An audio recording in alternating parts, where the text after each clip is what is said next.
الحمد لله وكفى والصلاة والسلام على سيد الأنبياء أما بعد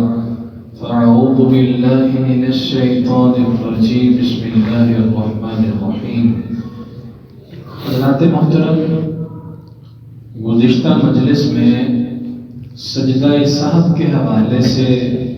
چند بنیادی باتیں آپ حضرات کے سامنے پیش کی گئی تھیں۔ اسی سلسلے کی آج ایک انتہائی لطیف اور اہم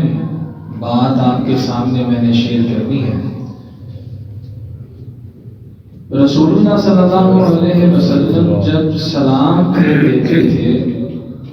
سلام پھیرنے کے بعد آپ نے اپنی پوری زندگی کبھی تشہد نہیں پڑھا، سجدہ سہو کرنے کے بعد کی بات کر رہا ہوں۔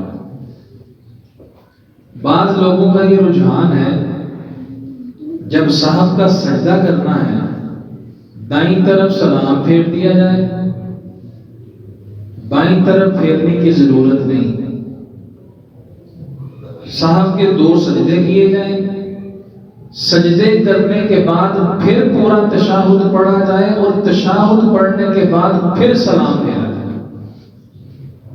یہ بعض لوگوں کی رائے، عقیدہ، مذہب اور مسلک ہے، لیکن پوری ذخیرہ حدیث میں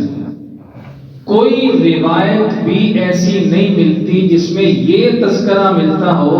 کہ پیارے پیغمبر صلی اللہ علیہ وسلم نے سہو کے سجدے کرنے کے بعد تشہد پڑھا ہو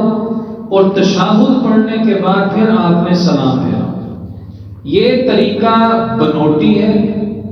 وضعی ہے، گھڑا گیا ہے، 4 بندوں نے بیٹھ کے اس کو گھڑا ہے، اس کا دین اور شرعیت کے ساتھ دور کا بھی واسطہ اور رشتہ ناتا نہیں۔ لیکن حضرات محترم، حیرت اس بات کی ہے کہ ایک وہ طریقہ جس کو سارے محدثین اپنی اپنی کتابوں میں روایت کر رہے ہیں،